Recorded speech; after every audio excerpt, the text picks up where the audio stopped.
hello friends welcome to the channel मैं average topic discuss কৰি আছিলোঁ আৰু এটো হৈছে পাৰ্ট 5th অলৰেডি 4টা ভিডিও মই আপলোড কৰিছোঁ আপোনালোকে যদি সেই ভিডিও কিটা চোৱা নাই প্ৰথমে সেই ভিডিও কিটা চাই ল'ব তাৰ পিছত এই ভিডিওটো কন্টিনিউ কৰিব আপোনালোকে আগৰ 4টা ভিডিওৰ লিংক ডেসক্ৰিপচন বক্স আৰু কমেন্ট সেকশনত পাই যাব আমি কিছুমান ইম্পৰ্টেন্ট ফৰ্মুলা ডিসকাস কৰি আছিলোঁ এভাৰেজৰ অলৰেডি 9টা ফৰ্মুলা মই আগৰ ভিডিও কিটাত ডিসকাস কৰিলো আজি আমি 10th নম্বৰ যোনটো ফৰ্মুলা আছে হেতু ডিসকাস কৰিম ঠিক আছে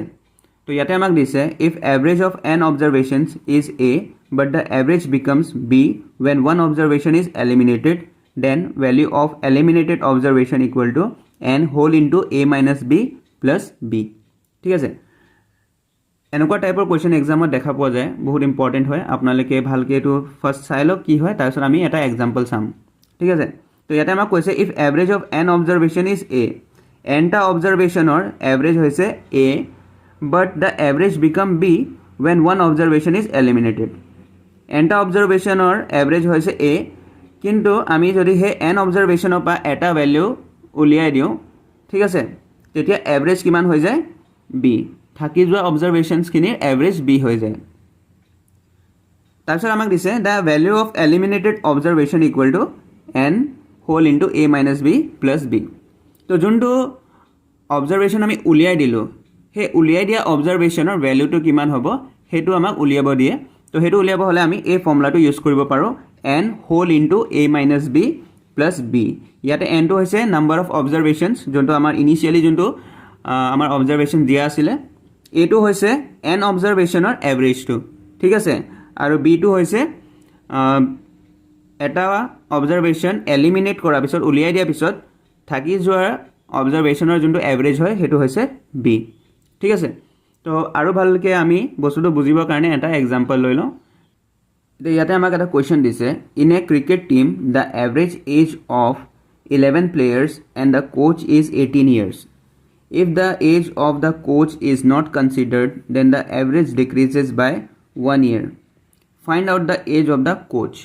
ঠিক আছে তো ইয়াৰ আগত আমি যোনটো ফৰ্মুলা ডিসকাস কৰি আছিলোঁ হে ফৰ্মুলাটো হতি একে হয় কোৱেশ্চনটো ইয়াতে আমাক কৈছে in a cricket team the average of 11 players and the coach is 18 years এটা ক্ৰিকেট টিমত আমি জানো 11 প্লেয়াৰ্স থাকে আৰু লগতে যদি কোচ জনৰ এজটো আমি যদি কনসিডাৰ কৰো তেতিয়া হলে গুটে 11টা প্লেয়াৰ আৰু কোচ মিলাই টোটাল 12 অবজাৰভেশনছ আমাৰ ওচৰত আহি গল আৰু হে 12 অবজাৰভেশনৰ এভাৰেজ হ'ব 18 years ঠিক আছে if the age of the coach is not considered next tot আমাক কৈছে যদি আমি কোচৰ এজটো নধৰো তেতিয়া the average decreases by 1 year তো যোনটো এভাৰেজ এজ হয় 11 প্লেয়াৰ্সৰ যদি কোচটোক আমি বাদ দি দিও তেতিয়া তেওঁলোকৰ যোনটো এভাৰেজ এজ হ'ব 1 year ডিক্ৰিজ হৈ যাব তো আগতে 18 years আছিল কি হৈ যাব এতিয়া 17 years হৈ যাব ঠিক আছে তো যোনখিনি ইনফৰমেশন ইয়াত দিয়া আছে ফাৰ্স্ট হেতু নোট কৰি লওঁ 11টা প্লেয়াৰ আৰু এজন কোচ টোটাল অবজাৰভেশন হৈ আছে আমাৰ ওচৰত 12 ঠিক আছে আৰু অবজাৰভেশনটো হৈছে তেওঁলোকৰ এজটো ঠিক আছে তো এভাৰেজ কিমান হ'ব তেওঁলোকৰ এজৰ হেতু হ'ব 18 years ঠিক আছে তাৰপিছত আকৌ নেক্সটত কৈছে if the age of the coach is not considered তাৰমানে যদি খালি 11 প্লেয়াৰ্সৰ এজ যদি ধৰা হয় তেতিয়া হলে এভাৰেজ কিমান হৈ যাব 1 year ডিক্ৰিজ হৈ যাব ডিক্ৰিজ বাই 1 year তাৰমানে 17 years হ'ব ঠিক আছে তো লাষ্টত আমাক উলিয়াব দিছে find out the age of the coach coach জনৰ এজ উলিয়াব দিছে আমাক ঠিক আছে তো আমি ফাৰ্স্ট এই ফৰ্মুলাটো ইউজ নকৰো আমি এভাৰেজৰ যোনটো বেসিক ফৰ্মুলা হয় ফাৰ্স্ট হেতু দি ট্ৰাই কৰো তাৰ পিছত আমি এই ফৰ্মুলাটো ইউজ কৰিম ঠিক আছে তো আমি জানো এভাৰেজৰ যোনটো ফৰ্মুলা আছে average equal sum of all observations divided by number of observations হয় ঠিক আছে average equal to sum of all observations divided by number of observations তো এতিয়া আমাৰ ওচৰত এভাৰেজ আছে অলৰেডি 18 years আৰু 17 years তো ফাৰ্স্ট আমি কি কৰিম টোটাল সামটো উলিয়াই লওঁ ঠিক আছে তাৰ কাৰণে আমি কি কৰিব লাগিব sum equal average into number of observations ঠিক আছে তো ইয়াতে আমি প্ৰথমে 11টা প্লেয়াৰ আৰু কোচৰ টোটাল মানে গুটেখিনি মিলাই তেওঁলোকৰ টোটাল এজ কিমান হয় হেতু উলিয়াই ল'ব লাগিব তো টোটাল এজ of 12 observations তো এইটো হৈ যাব যেহেতু এভাৰেজ হৈছে 18 ইয়াত এভাৰেজ হৈছে তেওঁলোকৰ 18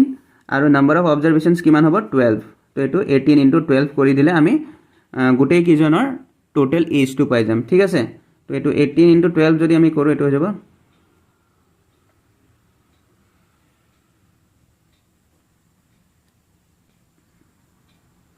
216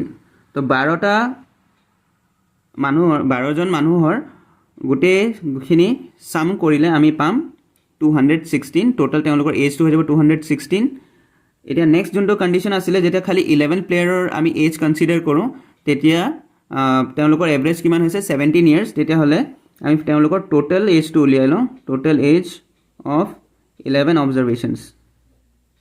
ঠিক আছে তো এইটো কৰিব এইটো উলিয়াব হ'লে আমি কি কৰিব লাগিব আকৌ আমাৰ ওচৰত এভাৰেজ আছে 17 আৰু এবাৰ নাম্বাৰ অফ অবজাৰভেশ্যনছ কিমান হ'ব 11 ঠিক আছে তো 17 ইনটু 11 কৰিব লাগিব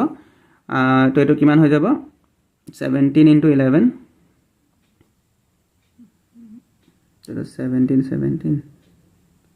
187 হ'ব 187 টোটাল 11 জন প্লেয়াৰৰ এজ হ'ব তো এতিয়া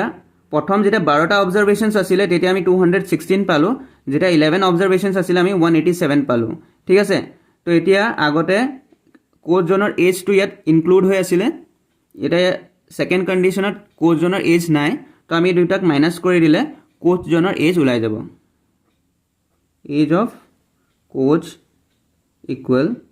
কি হ'ব 216 মাইনাছ 187 ঠিক আছে তো এইটো মাইনাছ কৰি দিলে আমি কোচজনৰ এজ পাই যাম ঠিক আছে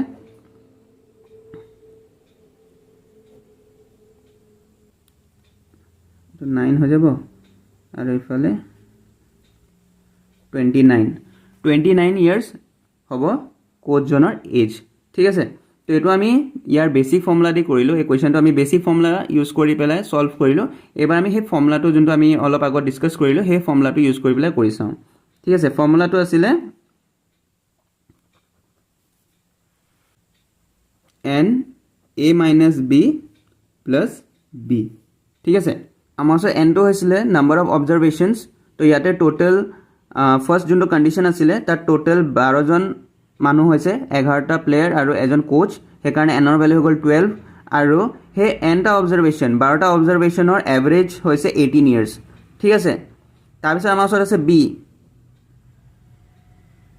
b টো হৈছে যেতিয়া আমি nটা অবজাৰভেশ্যনৰ পৰা এটা অবজাৰভেশ্যন কি কৰিলো বাদ দি দিলো কোচৰ এজটো আমি বাদ দি দিলো আৰু তেতিয়া আমাৰ এভাৰেজ 1 ইয়াৰ ডিক্ৰিজ হৈ গৈছিলে সেইকাৰণে b ৰ ভ্যালু হৈ যাব 17 ইয়াৰ্ছ অলৰেডি ডিসকাস কৰিছো এইখিনি আমি ওপৰত এতিয়া আমি জাস্ট এই সিম্পল এই ফৰ্মুলাটো পুট কৰি দিব লাগিব এই ভ্যালুখিনি তো এটা এটো 12 হৈ যাব a - b কৰিব দিছে আমাক 18 - 17 আৰু লগতে আমি b প্লাস কৰিব লাগিব মানে 17 ইয়াৰ্ছ প্লাস কৰিব লাগিব তো এটো হৈ যাব 12 * 1 + 17 তো এটো হৈ যাব 12 + 17 আৰু এটোক আমি প্লাস কৰি দিলে ইফালে হৈ গ'ল 9 আৰু ইফালে হৈ গ'ল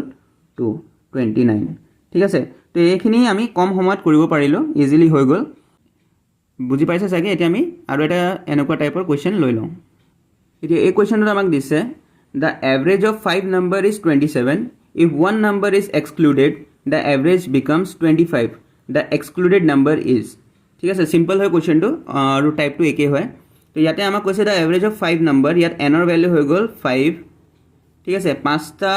নাম্বাৰৰ এভাৰেজ হৈছে 27 তাৰ মানে a ৰ ভ্যালু হৈ গ'ল 27 ঠিক আছে